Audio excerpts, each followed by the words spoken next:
Hello students, hope all you are fine. So today we are going to discuss the sums of exercise miscellaneous chapter 9 है ना. इसमें क्या था 25th सम पढ़ेंगे हम सबसे पहले 1 क्यूब अपॉन 1 प्लस, ठीक है, ये सम गिवन है 1 क्यूब प्लस 2 क्यूब प्लस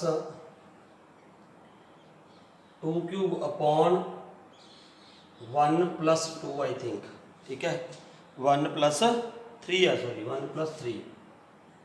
ऐसे ही यहाँ पे 1 cube plus 2 cube plus 3 cube upon 1 plus 3 plus 5 होगा मेरे ख्याल से, है ना. 1 plus 3 plus 5 dash dash up to n terms. You have to find out its sum. You have to find out its sum up to n terms. दिखाई दे रहा है, मैं यही देख रहा था.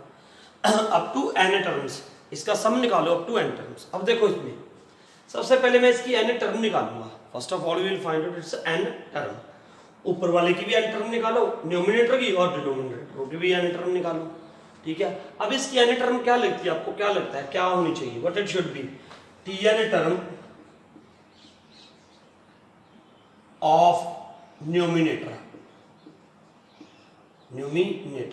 ऊपर वाले की, है ना, वो ये होगी 1 cube plus 2 cube plus 3 cube. देखो पहले 1 का था, फिर 1 2 आ गया, फिर 1 2 3 आ गया, फिर अगले 4 आ जाएगा up to dash dash n cube, है ना. ये आ जाएगी n टर्म से. और नीचे क्या होगी, चलो ये मैं लिख ही देता हूँ इसकी, फिर यहाँ पे ये नहीं लिखना.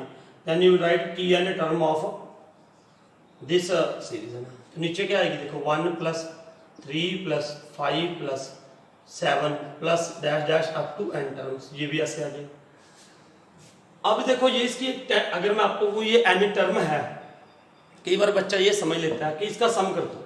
सम तो करेंगे लेकिन वो क्या आएगा और वहीं पे छोड़ देगा वो. अरे यार वो ये आएगा कि इसकी n टर्म है जी, जो इसका सम आएगा ना वो इसकी n टर्म आएगी, ठीक है. तो देखते हैं क्या आएगी. ये तो यहाँ पे क्या हो गया, बहुत आसान हो गया. इसका मतलब n क्यूब है, 1 क्यूब 2 क्यूब 3 क्यूब, तो इसका फॉर्मूला क्या होता है हमारे पास, n इंटू n प्लस 1. यहाँ स्क्वायर ही करते हैं, स्क्वायर अपॉन 4, ये हो गया, ठीक है. अब नीचे देखो ये क्या हो जाएगा, ये AP बन रही है, ये क्या बन रही है, AP.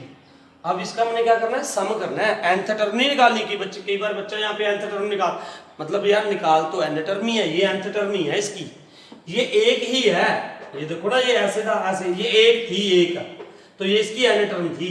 और n टर्म का मतलब ये इसका क्या निकालेंगे हम, sum. We have to find out its sum. Sum कैसे आएगा अब इसका, देखो n upon 2 2a 2 into 1 plus n minus 1 into D. D कितना है, 2 है, तो ये आएगा इसका सम, ठीक है. तो ये ऊपर ये व्हाट विल बी अपसाइड, देखो क्या हो जाएगा जी, n स्क्वायर. यहाँ पे तो ऐसे लिखा रहने दो, भी खोलना है इसको, खोल भी दो, नो प्रॉब्लम. ये क्या हो जाएगा, n square plus 2n plus 1, square खोल दिया मैंने इसका, अपॉन 4, ठीक है. अब नीचे इसके क्या आ जाएगा, देखो इधर, यस.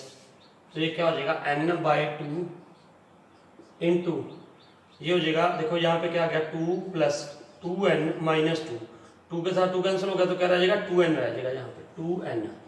तो 2 के साथ 2 कैंसिल हो गया, क्या आ गया, n स्क्वायर रह गया. तो n स्क्वायर यहाँ पे इसके साथ आप कैंसिल कर दो, n स्क्वायर, ठीक है, क्योंकि ये भी समेशन n स्क्वायर है, ये भी समेशन n स्क्वायर है. So now what is left there, tn term जो आई वो क्या आएगी, 1/4 n square plus 2n plus 1. ये n टर्म आ गई इसकी. अब एक बार आप चेक भी कर सकते हो. मान लो n की वैल्यू, देखो यहाँ तक समझ आ गया, मैं रब कर दूं, ठीक है. तो ये मैंने निकाला इसके, इसका सम करके इसका सम करके, ठीक है. नाउ व्हाट इज देयर, अब ये आप चेक भी कर सकते हो. देखो जब भी nth टर्म निकालते हैं हम किसी की भी, तो इसका मतलब ये है tn इज इक्वल टू 1/4. तो ये क्या होगा, n square plus 2n plus 1, ठीक है. ये इसका मतलब क्या है, अगर मैं यहाँ पे n की वैल्यू 1 पुट कर दूं तो यही आएगा. देखो दिस विल बिकम, देखो ये 1 प्लस 2 3 प्लस 1 4 4/4 क्या आ जाएगा 1, इसको सॉल्व करके भी 1 आएगा। अब ये देखो ये क्या आएगा 1 2 का क्यूब 9/4 ये बनना चाहिए, इसमें n की वैल्यू क्या पुट कर दो 2, क्योंकि ये सेकेंड टर्म है, ठीक है। 2 पुट करोगे तो देखो क्या आ जाएगा 1/4, 2 2s are 4 plus 2 2s are 4 plus 1, तो ये क्या होगा 4 + 4 8 + 1 9/4, तो यही बन रहा है, ठीक है। तो अब मैंने क्या करना है इसका सम कर देना है। Now we have to find out its sum, मतलब ये है ना यहाँ पे summation n = 1 to n 1/4 n² plus 2n plus 1 ये है। अब 1/4 बाहर निकाल देते हैं, सबके बाहर है ये, तो यहाँ पे मैं इसका फॉर्मूला लगा रहा हूँ। n² का मतलब क्या आ जाएगा n × n + 1 2n + 1 divided by 6, ठीक है, प्लस 2, ये 2 आ गया, n का n × n + 1 डिवाइडेड बाई 2, ठीक है, प्लस 1 है, 1 का क्या आ जाएगा n आ जाएगा, ये आ गया जी हमारे पास इसका आंसर अभी है ना। अब इसको सॉल्व कर लो थोड़ा सा। How you can solve it by taking LCM 1/4, तो इसको देखो सॉल्व कर दे हम, करना ही पड़ेगा भैया, कर दो सॉल्व फिर ना। तो इसको सॉल्व करेंगे हम, ये आ जाएगा यहाँ पे n³ बनेगा ना, तो बड़ा आ रहा है आंसर, चलो कोई बात नहीं, लेट अस सी क्या आता है एंड में ना, ये देखना ही पड़ेगा। एक बार आंसर चेक कर लें यार, कहीं इसका आंसर उसमें ना दिया हो, शॉर्ट में कुछ दिया हो शायद, ऐसे ही ब्रैकेट्स में, नहीं सॉल्व करना ही पड़ेगा। चलो लेट अस सी सॉल्व करते हैं। सबसे पहले तो यहाँ से देखो n कॉमन निकाल दो, n क्या निकाल दो कॉमन, मैं यहाँ पे निकाल रहा हूँ n कॉमन, सब में n कॉमन निकाल दिया, ये देखो n कट गया, यहाँ से भी n कट गया, यहाँ से भी n कट गया, और यहाँ पे क्या रह गया 1 रह गया, ठीक है। अब एलसीएम ले लो, एलसीएम जो आएगा वो 6 और 2 का क्या आ जाएगा 6 आ जाएगा, तो यहाँ पे क्या आ जाएगा यही आएगा, तो इसको मल्टीप्लाई करके लिख रहा हूँ मैं, n × 2n 2n² plus n हो जाएगा, ये 2n हो जाएगा, 3n आ जाएगा यहाँ पे, ठीक है, प्लस 2 आ जाएगा, इसको मल्टीप्लाई करके जो आ जाएगा मल्टीप्लाई करके देख सकते हो, ठीक है। तो यहाँ पे क्या आ जाएगा 2 3 3 2 6 n प्लस 6 प्लस अगेन 6, ठीक है, 2 3 3 2 6 n प्लस 6, ठीक है। नाउ 1/4 ये 2n², ये 6 4 24 हो जाएगा यहाँ पे ना, बाहर निकाल दिया 6। अब देखो अंदर यहाँ पे क्या बचेगा 1/24 2n² प्लस 6n 12 14 6 6 12 2 14, 14 आ गया है ना। Now again we can take 2 outside है, 2 एक और हम बाहर भी ले सकते हैं, लेकिन एक बार देख लें यहाँ पे हमने कोई मिस्टेक ना की हो, यहाँ पे ये मिस्टेक लग रही है मुझे, ये वहाँ पे 1 आएगा मल्टीप्लाई करके ना, तो यहाँ पे क्या आएगा ये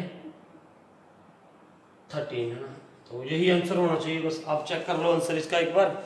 तो यहाँ पे सॉरी ये भी मैंने गलत कर दिया, 3n प्लस 6n क्या हो जाएगा 9n, this is what 9n, जल्दबाजी में ये गलती हो जाती है, तो आप चेक कर लेना इसका आंसर है ना।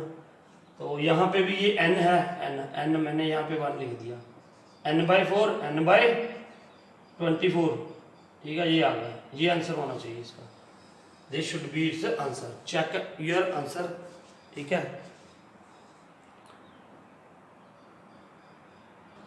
Not 26 sum, here it is nth term is given, this into plus this into this, हमें ये शो करना है कि 26 sum show that this is equal to 3n + 5 3n + 1, ठीक है। अब देखो इसको अलग अलग सॉल्व कर देता हूँ मैं, separately I will solve it, कैसे सुनो, इसकी nth टर्म गिवन है यहाँ पे, पहले न्यूमिनेटर की निकाल रहा हूँ, न्यूमिनेटर की nth टर्म इसकी क्या होगी tn = ये क्या है n × n + 1 का स्क्वायर, इसको मैं यहीं पे सॉल्व कर देता हूँ ना, पहले इसका सम सारा कुछ निकाल के फाइनल करेंगे अब यहाँ पे। ये क्या हो जाएगा n × n² + 2n + 1, इसका खोल दिया, तो now what is your n³ plus 2n² plus n। अब इसका क्या करना है, ये Tn है ना, देखो इसमें 1 पुट करोगे तो ये आता रहेगा ये वाला, ठीक है। ठीक है, ये इसकी तो वैसे ही nth टर्म यार ये एक ही चीज थी, nth टर्म ये गिवन थी, है ना, तो ये हमने निकाल दिया। अब इसका क्या करना है, समेशन। तो वो क्या कर रहे हैं, इसका n³ का फॉर्मूला सीधा लगा दो आप यहाँ पे, क्या n into n plus 1 2n plus 1 divided by 6 plus इसका 2 इंटू यहाँ पे क्या आ जाएगा n इंटू n² है ना, अरे यार ये n³ का n² का लगा दिया मैंने यहाँ पे, सॉरी n³ का क्या आएगा फॉर्मूला, n² n प्लस 1 का स्क्वायर अपॉन 4 प्लस 2 इंटू यहाँ पे क्या आ जाएगा n into n plus 1 2n plus 1 divided by 6 plus n का क्या आ जाता है n into n plus 1 divided by 2। Now what you can take common, इसको कंबाइन कर लो, कॉमन क्या आ जाएगा n आ जाएगा, एक तो कॉमन है ना ऊपर से, n into n plus 1 upon 2 common ले लो, तो now what is left here n into n plus 1 upon 2, यहाँ पे ये बच गया। Now what is left here plus ये आ जाएगा, यहाँ पे n भी बाहर आ गया 2n प्लस 1 डिवाइडेड बाई 2 बाहर आ गया, तो यहाँ पे क्या आएगा 3 आएगा, ठीक है। नाउ प्लस ये क्या बचेगा, यहाँ पे 1 आ जाएगा। Now again take care LCM and combine it, है ना, एलसीएम लेके इसको कंबाइन कर दो, तो बाहर तो यही रहेगा n into n plus 1 divided by 2, ठीक है। तो what is left here, LCM क्या आएगा इसका 6, 2 3 जा 3 यहाँ पे मल्टीप्लाई कर दो, तो what will become this 3n² plus 3n, ये 3 2 जा हो जाएगा 2 2 2 जा 4 4 2 जा 8, देखो यहाँ पे 3 2 जा 2 2 जा 4 आ गया, 4 इन दोनों के साथ मल्टीप्लाई होगा, 4 2 जा 8n प्लस 4 प्लस 6, इस बात का ध्यान रखना। अब इसको यहीं पे मैं कंपाइल कर दूँ थोड़ा सा, चलो सॉल्व करके दिखाता हूँ आपको। इधर ये क्या आ रहा है n into n plus 1 divided by 2, तो अपॉन में यहाँ पे क्या आ गया 3n² plus 8 plus 3 11n plus 12 upon 6 भी क्या 6 यहाँ पे यार मल्टीप्लाई कर दो, 6 2 जा 12 हो जाएगा यहाँ पे, ठीक है जी, आ गया हमारे पास। अब इसके फैक्टर्स करो आप, n into n plus 1 divided by 12, तो now what is here 3n², ये क्या आ जाएगा 36 आना चाहिए ना, 36 आता है 12 या 36, ये कोई गड़बड़ तो नहीं है, 36 आएगा, कैसे आएगा 36, या तो 9 4 जा होगा, या 18 2 जा, या 6 इंटू 6 जा, तो गड़बड़ है कहीं पे भैया, जल्दबाजी में कोई गड़बड़ ना कर दियो। देखो चेक करो यहाँ पे क्या गड़बड़ किया हमने, की है या नहीं किया, ये भी देखो।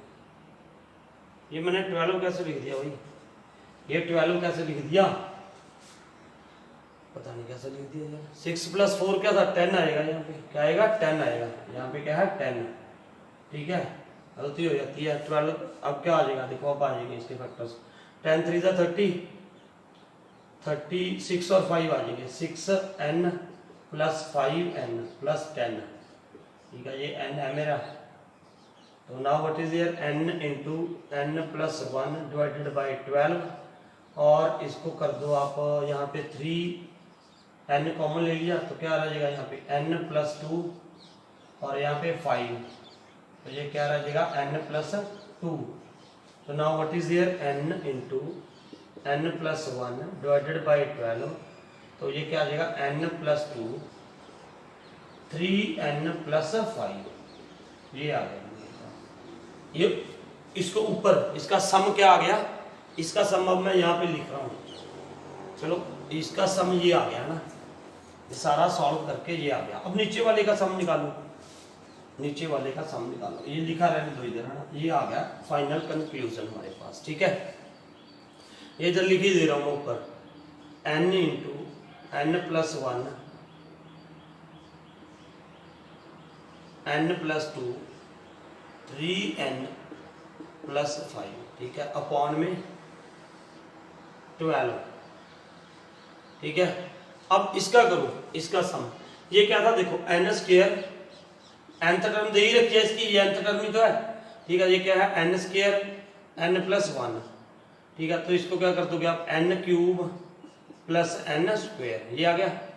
अब इसका कर दो आप समेशन कर देंगे ना, यहाँ पे समेशन दोनों की जगह पे n is equal to 1 to n, ये पता ही आपको, सीधा फॉर्मूला लगा रहा हूँ मैं इसका। तो ये क्या हो जाएगा n into n plus 1 n square, इसका square upon 4 plus n square का n into n plus 1 n plus 2 divided by 6, ये आ गया। Clear?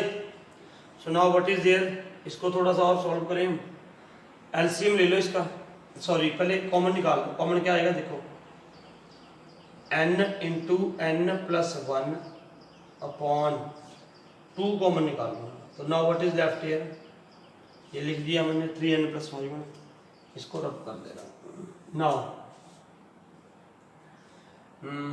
n into n plus 1 upon 2 plus यहाँ पे आ जाएगा n into n plus 1 upon में 2 plus what is left here n plus 2 upon 3, this will become here, यही आना चाहिए यहाँ पे। यस, ठीक है। अब n into n plus 1 divided by 2, यहाँ पे एलसीएम लो, एलसीएम क्या आएगा 3 2 जा 6, 3 यहाँ पे क्या आ जाएगा 3n square plus 3n plus 2 2n plus 4, ये आ गया। नाउ ये क्या आ जाएगा n into n plus 1 divided by 2, तो ये क्या आ गया यहाँ पे 3n square plus 5n plus 4 upon में 6 था, 6 2 का क्या हो जाएगा 12। अब इसके फैक्टर्स बनाओ, what will be it's factors, यहाँ पे लिख रहा हूँ क्या आएंगे इसके factors, n into n plus 1, तो यहाँ पे फैक्टर्स बनाएंगे हम 3n स्क्वायर 4 3 जा 12, 4 3 जा 12, ये भी कोई गड़बड़ तो नहीं किया, 2 3 जा 3n square plus 3n 2n plus 4 5n plus 4, तो यहाँ पे इसके फैक्टर्स क्या बनेंगे चेक करो यार, इसमें भी कोई मिस्टेक ना हो, है ना, स्टेटमेंट या कोई ऐसी प्रॉब्लम ना होनी चाहिए। 7n प्लस 2 आना चाहिए। देखो इधर ये हमने इरेज भी कर दिया मैंने तो, अरे भैया 2 3 जा 3n स्क्वायर प्लस 3n, देखो कहाँ पे मिस्टेक हो रही है हमारी, चेक कर लो जरा, चेक करो, चेक कर लो 3n 2 4n,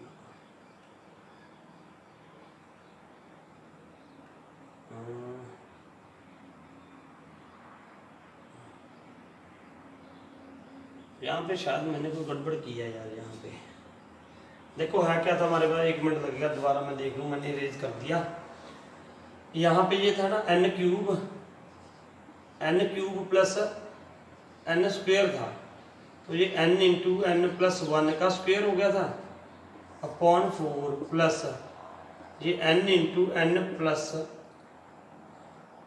1 2n प्लस 1 था, 2n प्लस 1, ठीक है, अपॉन में क्या था ये देखो ये था अपॉन 6, यहाँ पे n into n plus 1 divided by 2 common ले लिया, ये क्या आएगा n into n plus 1 divided by 2, और यहाँ पे क्या बचेगा 2n प्लस 1, ये था, ठीक है, अपॉन में 3। अब इसका एलसीएम लेना था हमने ना, ये मेरे ख्याल से मैंने यहाँ पे गलत लिख दिया होगा, 2n+1 आना था यहाँ पे, जब बाहर लोगे ना यहाँ पे 2, हाँ बाहर ये लिया तो यहाँ पे ये आना चाहिए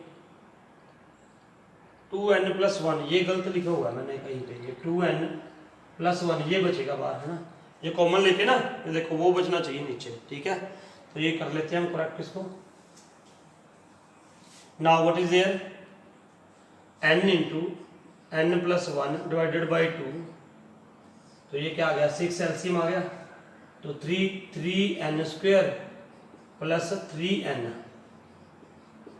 2 2 4n प्लस 2, यही बचेगा देखो, फिर 3 2 6, 2 2 4n प्लस 2, ठीक है। तो ये क्या हो गया n into n+1 divided by 2, 12 आ गया, 6 2 12, यहाँ पे देखो ये क्या आएगा 3n² प्लस 7n प्लस 2, ये आ गया। अब क्या हो जाएंगे इसके factors, n into n+1 divided by 12, तो ये क्या हो जाएगा 3n² plus 6n plus n plus 2। अब इसमें से कॉमन निकालो, ये क्या निकलेगा ना, ये आ जाएगा जी देखो n into n+1 divided by 12 into, ये आ जाएगा यहाँ पे 3n कॉमन निकाला तो क्या आ जाएगा n+2 प्लस 1 n प्लस 2, ये आ गया, दिखाई तो दे रहा है यहाँ से, मैं ऐसे लिखता रहूँ कहीं पे, ठीक है, लास्ट भी था, तो ये आ गया। अब इसके फैक्टर्स क्या आ गए देखो, इसके मतलब इसका सम क्या आ गया,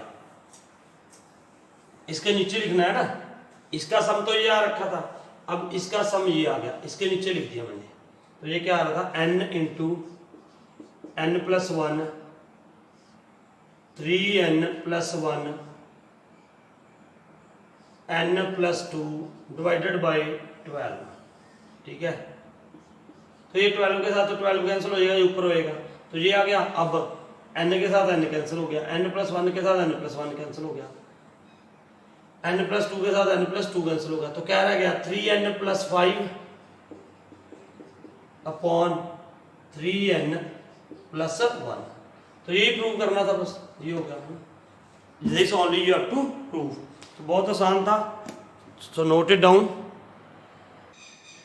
नाउ नेक्स्ट सम, ये हमारी रियल लाइफ से रिलेटेड है ना, रियल लाइफ में हम अक्सर ऐसा करते हैं। करे एक फार्मर ने ट्रैक्टर लिया है ना, farmer buys used tractor for ₹12,000, 12,000 का एक यूज्ड पुराना ट्रैक्टर लिया और उसने पे कर दिए जी 6,000, और बाकी क्या बच गया 6,000 तो कैश दे दिए तभी, तो 6,000 इज लेफ्ट, है ना, 6,000 इज लेफ्ट, ठीक है। तो अब वो 6,000 वो कैसे देगा, इंस्टॉलमेंट्स कर ली उसने, कितनी इंस्टॉलमेंट्स कर दी 12 इंस्टॉलमेंट्स।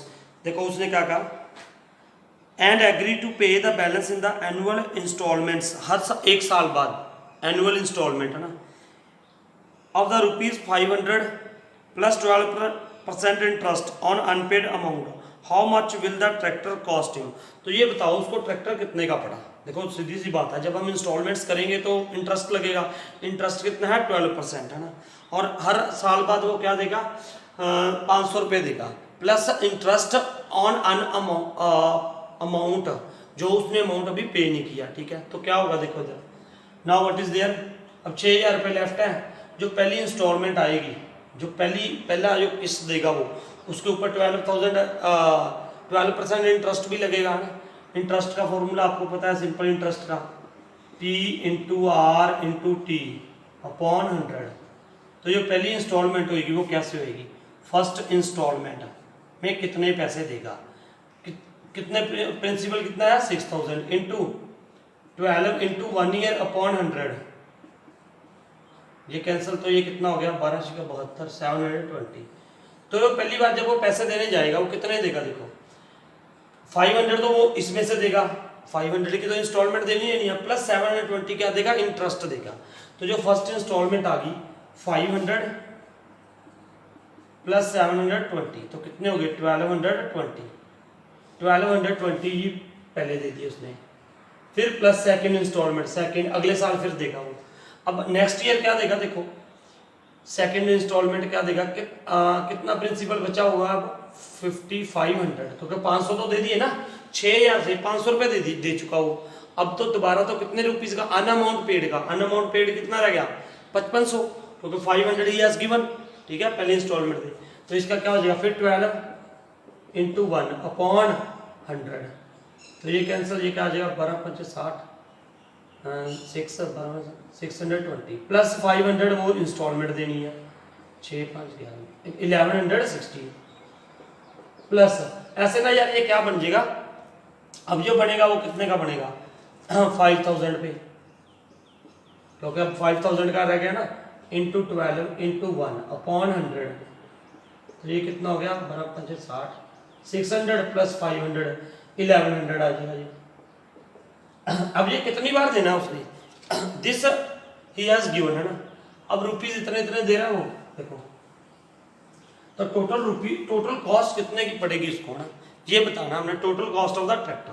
पहली किस्त इतने की देगा, सेकंड इतने की देगा, थर्ड इतने की देगा, फोर्थ, तो ऐसे वो कितने देगा 12 देगा, 12 इंस्टॉलमेंट्स आर लेफ्ट। तो अब इन 12 का सम कर दो, और ये क्या है एपी बन रही है मेरे ख्याल से, तो एपी का पहली टर्म क्या है 1220, डी क्या है डी क्या आएगा इसका, डी देखो क्या आएगा -60 आ जाएगा, नहीं -80 आएगा, ये एपी बन रही है, पहले ये देखो ये एपी बन भी रही है, देखा ना जरा, ये मैंने गलत निकाल दिया कहीं पे, यहाँ 1220 है 1160, तो नेक्स्ट क्या है 1100, ठीक है, हाँ बस ठीक ही है ये, हाँ -60 तो आएगा, ये 40 + 20 -60 आ गया, ठीक है -60 आ गया ये, हाँ -60 आ गया। तो अब ये क्या हो गया, इसका 12 है S12 12.2 2a n/2 2a 2 into 1 220 plus n 11 into D कितना है -60, ये कर दो, ये क्या आ जाएगा 6, यू विल राइट हियर 6, तो ये आ जाएगा 0 2 2 4, ये क्या आ जाएगा -660। अब इसको माइनस कर दो तो ये क्या आ जाएगा 6 इंटू 0, यहाँ पे 660 माइनस कर दो, 8 7 1, अब इसको मल्टीप्लाई कर दो 0 4 10,680 रुपये, तो वो ये देगा है ना। तो टोटल कॉस्ट ये उसकी पड़ेगी, ट्रैक्टर की टोटल कॉस्ट निकालनी है 10,680, तो ये देगा वो, और 6,000 पहले दे चुका है वो, तो 6,000 इसमें क्या कर दो प्लस कर दो भाई 0 8 6 6 1, तो 16,680 का ट्रैक्टर उसको खरीद कॉस्ट पड़ जाएगी ना, इतने का ट्रैक्टर पड़ेगा। आंसर चेक कर लेना एक बार इसका, ठीक है। So now will do next sum. Next देखो, नेक्स्ट भी कुछ ऐसा ही है 28 तक, रीड इट केयरफुली। 28 सम पढ़ो, बिल्कुल सेम है आई थिंक, ये आप खुद करोगे 28 था ना। क्या है, Shamshad Ali buys a scooter of rupees 22,000. He pays rupees 4,000 cash and agree to the pay the balance in the annual installment of rupees 1,000 plus 10% interest on unpaid amount.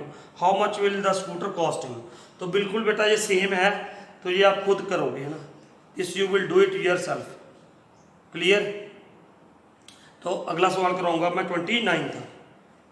कहना है person writes a letter to the 4 of his friends. एक person ने अपने 4 friends को letter लिखी। He asks each one of them to copy the letter and mail to the 4 different persons with the instructions that they move the chain similarly. तो अब ये देखो, वो एक बंदे ने 4 अपने फ्रेंड्स को लेटर लिखी और उनको आगे फिर कह दिया, कि आप भी आगे 4 को लिखोगे है ना। तो एक ये चेन बन गई, एक ये क्या बन जाएगी, चेन बन जाएगी है ना। तो कैसे, देखो जैसे मैंने लिखी लेटर, पहले मैंने है ना, मैंने अपने 4 फ्रेंड्स को मैंने कितनी लेटर्स लिखी, 4 लेटर्स लिखी। आगे फिर ये 4 लिखेंगे ना, ऐसे यहाँ पे चारों फ्रेंड्स, ये भी 4 लिखेगा, ये भी 4 लिखेगा, ये भी 4 लिखेगा, और ये तो ये भी 4 लिखेगा ना। ये एक फ्रेंड ये था, मान लो यहाँ पे फ्रेंड थे A B C D, मैंने 4 लेटर्स लिख दी। अब ये इसने फिर 4 लिख दिया कि इसने फिर 4 लिख दी, इसने फिर 4, इसने फिर 4, फिर आगे ये 4 को लिखेगा, है ना, ये 4, फिर ये यहाँ पे 4 आ जाएंगे, ये यहाँ पे 4 आ जाएंगे, ऐसे ऐसे आता रहेगा। तो ये एक चेन बन जाएगी, ठीक है। तो आगे बढ़ते हैं, है ना।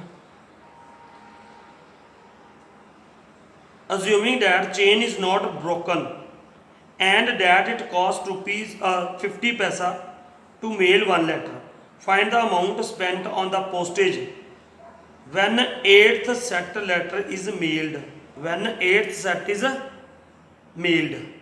8th set मतलब ये एक सेट है, उसके बाद ये दूसरा सेट है, ये क्या है, दूसरा सेट है, फिर आगे ये तीसरा सेट हो जाएगा।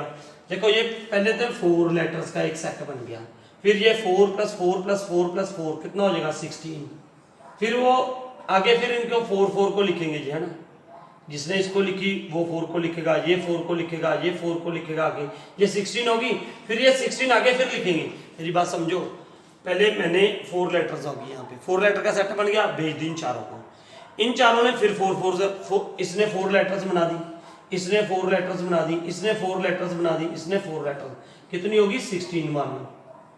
अब फिर ये 4 लेटर्स है ना, ये 4 को गई ऐसे, उन 4 ने फिर आगे लिखी, ठीक है, वो कितनी हो जाएंगी, फिर 4 हो जाएंगी, फिर आगे 4, फिर आगे 4, फिर आगे 4। मेरी बात समझ आ रही है। ये पहले देखो, पहले कितनी लिखी, ये क्वेश्चन है 29, 4, फिर क्या आ जाएगी 16, उसके बाद क्या आना चाहिए, आप सोचो जरा क्या आएगा उसके बाद, अरे भैया 64 आ जाएगा। ऐसे चेन चलती रहेगी ये। मेरी बात समझाइए और अच्छे तरीके से समझाऊँ। 4 लेटर लिख दी इसने, ठीक है, 4, फिर आगे 4, फिर 4 को लिखेंगे, 4 इसकी, 4 इसकी, 4 इसकी, 4 इसकी, कितनी होगी 16 लेटर्स होगी, है ना। अब ये फिर आगे 4 लेटर्स लिखेंगे, ठीक है, जैसे जैसे आगे आगे चलता गया वो फिर 4 लेटर्स लिखेंगे आगे, ठीक है। तो अगले जब ये अगला सेट आएगा वो कितने का आएगा, 64 का आएगा, ठीक है, समझ आ गई यार। ये 16 लेटर्स होगी ना, मान लो 16 लेटर्स होगी, एक ये लेटर थी 4, फिर 4 को मैंने 4 से मल्टीप्लाई कर दिया, 16 लेटर्स होगी, है ना। ये 4 थी मैंने लिखी, मान लो आगे 4 फ्रेंड्स ने फिर 4 लिखी, 4 4 4 16, फिर ये 16 है ना यार, ये फिर मतलब 16 लेटर्स होगी, फिर ये 16 लेटर्स, एक लेटर मतलब फिर आगे 4 लिखेगा, लेटर ही लगा लो, 16 4 जा 64, तो ऐसे चलता रहेगा। तो ये कितने सेट हो गए, ये फर्स्ट सेट, ये सेकंड, ये थर्ड, है ना। तो कितने सेट बन गए, 8।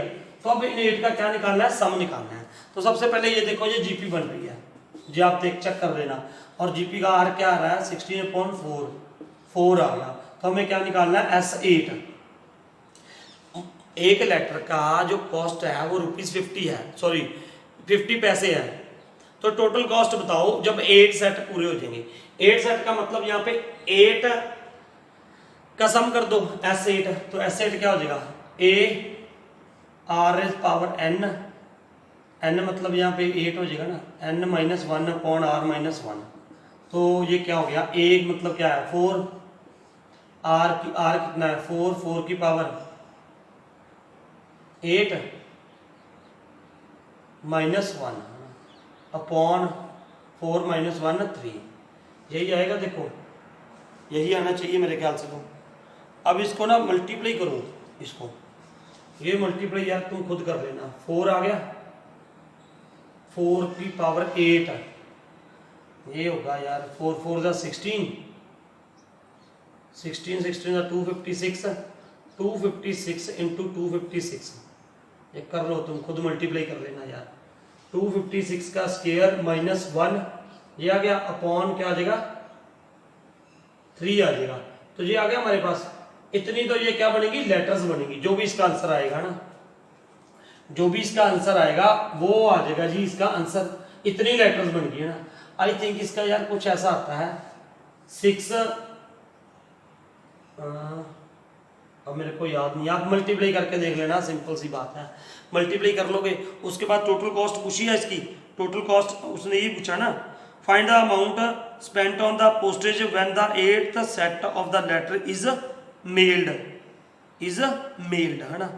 तो ये क्या आ जाएगा, आई थिंक यहाँ पे भी ना ये 6 5 इसका स्केयर होगा 65,536, ये होना चाहिए मेरे ख्याल से। 4.3 माइनस क्या आएगा 1, ये देख लेना इसका स्केयर करके, है ना।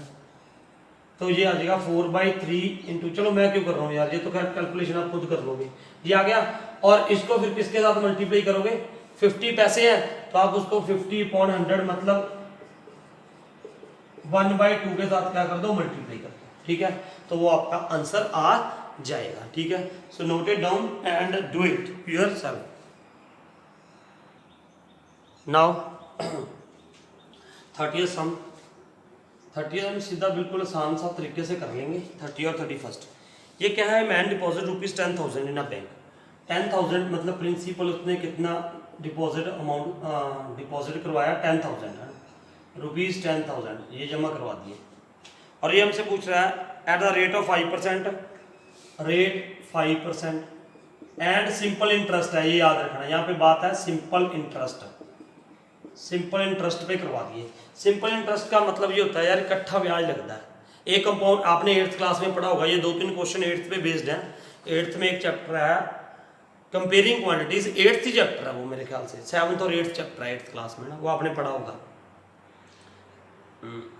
7th तो उसमें 8th में 8th चैप्टर है कंपेयरिंग क्वांटिटीज, है ना, उसमें है ये 8.3 एक्सरसाइज में, है ना। तो वैसे कर लेंगे हम, है ना। सिंपल इंटरेस्ट का मतलब होता है कि सिंपल आपने 4 साल के लिए दिया तो 4 साल का इकट्ठा ब्याज लग के आ जाएगा, मतलब इंटरेस्ट के ऊपर इंटरेस्ट नहीं लगेगा, ठीक है। वो होता है कंपाउंड इंटरेस्ट, है ना, कि 4 साल बाद, 1 साल बाद, फिर मान लो मैंने आज 10,000 रुपये जमा करवाए, उसके बाद 1 साल बाद तो वो जो इंटरेस्ट होगा, फिर मान लो 1,000 रुपये इंटरेस्ट बन गया, तो अगले साल 11,000 का, उसके बाद 12,000 का, ऐसे वो कंपाउंड इंटरेस्ट में होता है। इंटरेस्ट के ऊपर इंटरेस्ट भी मिलता है, सिंपल इंटरेस्ट में ऐसा कुछ नहीं होता। अब उसने ये पूछा है 10,000 रुपये जमा करवा दिया, रेट 5% है, इन 15 ईयर। पहले ये बताओ कि 15 ईयर में अमाउंट कितना हो जाएगा। 15th आफ्टर 15 ईयर नहीं पूछा, इस बात पे ध्यान देना। इन 15 ईयर ये पूछा उसने, क्या, find the amount in 15 years since the deposit, मतलब इन 15 ईयर, 15 ईयर, इन 15 ईयर का मतलब 14 साल बाद पूछ रहा हूँ, मेरी बात समझाई। 14 साल जब कंप्लीट होगी तो 15वां साल शुरू हो जाएगा, तो इन 15 ईयर क्या हो जाएगा, देखो सिंपल इंटरेस्ट का फॉर्मूला क्या होता है, P × R × T अपॉन 100, ठीक है। P कितना था 10,000, सिंपल इंटरेस्ट है इसलिए सिंपल इंटरेस्ट का फॉर्मूला लगा दिया। रेट कितना है 5 और टाइम कितना है 14 साल। इन 15 ईयर पूछा है, ठीक है, आफ्टर 15 ईयर नहीं पूछा है, तो अपॉन क्या हो जाएगा 100, 0 कैंसिल, 5 14/70, 7,000 आ गया जी। और 7,000 तो इंटरेस्ट में है ना, अमाउंट पूछा उसने, अमाउंट पहले 10,000 था, 7,000 ये हो जाएगा तो 17,000 हो जाएगा, ठीक है, इन 15th ईयर। साथ में इसके ये पूछा अब कि also calculate the total amount after 20 years, तो आफ्टर 20 ईयर्स कितना हो जाएगा बेटा, यहाँ पे P फिर भी निकाल दो, P × R × T अपॉन 100, तो ये क्या हो जाएगा, प्रिंसिपल कितना था 10,000, नाउ रेट तो वही था 5, और कितने साल बाद टाइम 20 ईयर्स। अब आफ्टर 20 ईयर्स 20 लगा दोगे आप, ये 2 0 कैंसिल, 5 2 10, 10,000 आ गया। 10,000 तो क्या बना है, 10,000 तो क्या बना है भैया, इंटरेस्ट। और उसने अमाउंट पूछा है, 10,000 जमा भी तो करवाए थे, तो कितने हो गए 20,000 रुपीज जमा हो गए, ठीक है। तो ये था इसका 30th sum. Now will do 31st sum. 31st है ना,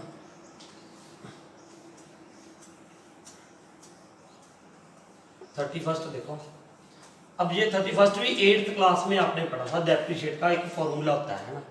देखो ये कह रहा है ए मैन्युफैक्चरर इकोनॉम्स that the value of a machine which cost in ₹15, एक इसकी वैल्यू कितनी है मशीन की 15,625, ठीक है, will depreciate each year by 20%। Depreciate का मतलब कम होती है, डेप्रिशिएट का मतलब क्या होता है, कम होना। है ना। Find will depreciate each year by 20%, 20% से कम हो जाती है। Find the estimated value at the end of the 5 years, at the end of the 5 years. तो आफ्टर एंड ऑफ 5 ईयर्स, 5 साल बाद, 5 साल बाद उसकी वैल्यू कितनी रह जाएगी। तो इसका देखो फॉर्मूला ये होता है, इसको हम रिलेट कर लेते हैं किसके साथ, डेप्रिशिएट का फॉर्मूले मतलब कंपाउंड इंटरेस्ट के साथ, ठीक है। किसके साथ है, कंपाउंड इंटरेस्ट के साथ। उसमें हम ये फॉर्मूला लगाते हैं, देखो is equal to P into 1 minus R over 100 raise power n, ठीक है। यहाँ पे ये अमाउंट का फॉर्मूला होता है, ठीक है। अमाउंट का फॉर्मूला होता है हमारे पास कंपाउंड इंटरेस्ट में, क्योंकि ये हर साल डिक्रीज हो रहा है, हर साल 20%। या तो देखो हर साल इसको क्या करो आप, इसका 20% निकालो, फिर आ गई कॉस्ट, फिर 20% निकालो, जो कॉस्ट आ गई, फिर 20% निकालो, फिर 20% निकालो, वो आप करते रहोगे तो आंसर आ जाएगा। या तो ये तरीका है, हर साल 20% निकालो इसका और वो कम करते रहो, है ना। तो एक ये है पी, इसको क्या मान लो, प्रिंसिपल 15625 1 माइनस रेट कितना था 20 अपॉन 100 और एन कितना है 5 ईयर्स, ये आ जाएगा ना। ये कंपाउंड इंटरेस्ट का फॉर्मूला होता है हमारे पास, नहीं अमाउंट की होता है, ठीक है, अमाउंट, ठीक है। तो ये हो जाएगा, तो ये क्या कर दोगे 15625, इसको क्या कर दोगे, ये 5 आ जाएगा यहाँ पे, तो ये क्या आ गया 1/5 की पावर 5, ठीक है। तो ये क्या हो जाएगा 15625 इंटू, देखो वहाँ पे ना हमारे पास 1 प्लस होता है यहाँ पे अमाउंट में, किसमें, अमाउंट में, कंपाउंड इंटरेस्ट पे। यहाँ पे सिर्फ आपने क्या कर देना, माइनस कर देना है। क्लियर, बताना भूल गया मैं, वहाँ पे 1 प्लस आर अपॉन 100 होता है, यहाँ पे क्या कर देना आपने, माइनस, ठीक है। याद रखना है डेप्रिशिएट के लिए फॉर्मूला है। तो ये क्या हो जाएगा, यहाँ पे 1/5 क्यों आएगा भैया, 5 माइनस 1 ना 1/5 आएगा, 4/5 आ जाएगा यार, 4/5 इंटू 4/5 इंटू 4/5 इंटू 4/5, इसको आप मल्टीप्लाई कर लेना यार, कर ही दूँ मैं, 5 3 ज़ा 15, 5 एकम 5,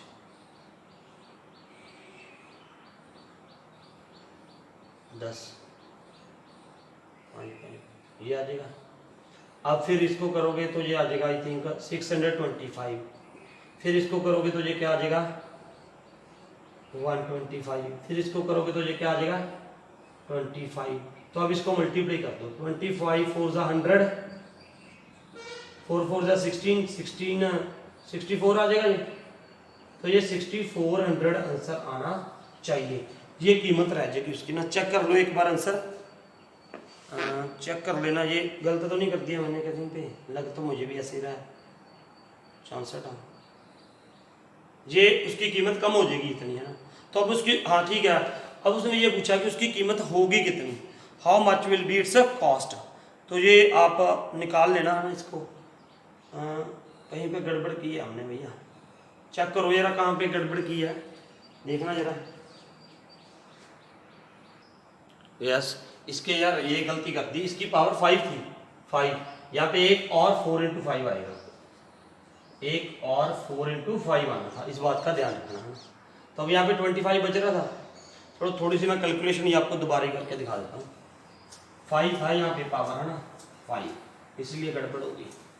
सो now what is there 15625 into ये क्या आ जाएगा 4/5 आना था, कितनी बार था ये 4/5 4/5 4/5 4/5, ठीक है। इसको कैंसिल करोगे 5 5 ज़ा 5 3 ज़ा, पहले ये क्या आ जाएगा, यहीं पे लिख देते हैं जरा, 5 3 ज़ा 15, आई थिंक 3125 आया था, फिर 5 करोगे तो क्या आ जाएगा 625 आएगा, फिर 5 के साथ करोगे तो 2125 आएगा, फिर 5 के साथ करोगे तो क्या आ जाएगा 25 आएगा, फिर 5 के साथ करोगे तो आई थिंक 5 ही आ जाएगा, ठीक है। तो ये क्या आ गया 5 4 ज़ा 20, 24 ज़ा 80, 84 ज़ा, देखो 5 4 ज़ा 20, 24 ज़ा 80, 84 ज़ा, अब ऐसा कर दो यार 5 ये आया 5 into 4 into 4 into 4 into 4 into 4,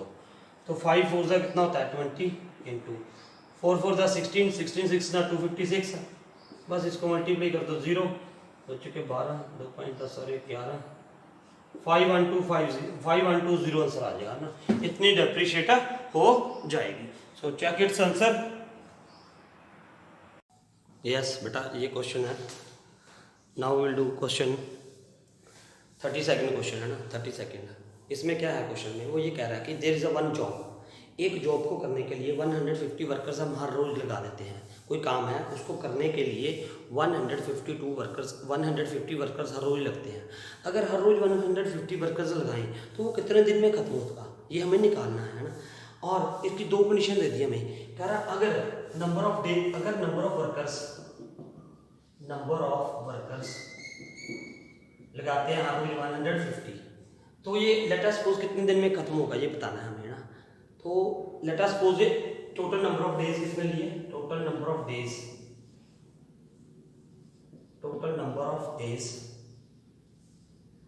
n मान लो अगर मैं किसी काम को खत्म करने के लिए हर रोज 150 वर्कर्स लगाता हूँ तो कितने दिन में खत्म होता है वो n डेज में, कितने डेज में, n डेज में खत्म हो जाता है। ठीक है, n डेज में खत्म होता है। तो टोटल नंबर ऑफ वर्कर्स कितने लगेंगे, टोटल नंबर ऑफ वर्कर्स कितने लगे 150 इंटू n, इतने वर्कर्स लगे। अब दूसरी कंडीशन उसने ये कह दी, अगर हम हर रोज 4 वर्कर्स कम कर दें, हर रोज 4 वर्कर्स क्या कर दें, कम कर दें, तो 8 डेज ज़्यादा लगते हैं।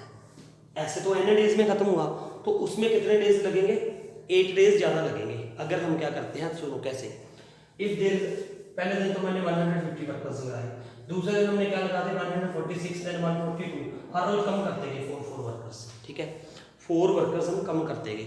अगर ऐसा करेंगे, देखो नंबर ऑफ वर्कर्स तो उतने लगेंगे टोटल, लेकिन ऐसा करने से 8 दिन ज़्यादा लग जाएंगे उस काम को खत्म होने के लिए। ठीक है, so now what you will do here, अब इसका मतलब मुझे इनका सम निकालना है, नंबर ऑफ वर्कर्स तो बराबर लगेंगे दोनों में है ना, तो यहाँ पे नंबर ऑफ वर्कर्स मैं निकालूंगा कैसे। अब ये कितनी टर्म्स हैं, 8 टर्म्स हैं, कितनी है n+8 टर्म्स, कितनी टर्म्स है n+8। क्यों, कैसे पता चला, क्योंकि यार ये अगर n डेज में खत्म हो रहा है तो ये 8 दिन ज़्यादा ले रहा है, तो 1 2 1 2 3 ऐसे n+8 डेज हो जाएंगे। सो now what you will do here, ऐसा n+8 निकालेंगे। ठीक है, so now what will be this n+8 divided by, तो इससे क्या हो गया n+8 डिवाइडेड बाय 2, तो what is here 300 minus 4n, 4 is 32 minus 32 plus 4 है ना, ये आ जाएगा। सो now what is here n+8 divided by 2, 300 minus 32 plus 8, तो ये आ जाएगा 300 माइनस 32 माइनस 28 तो ये 272 आ जाएगा ना।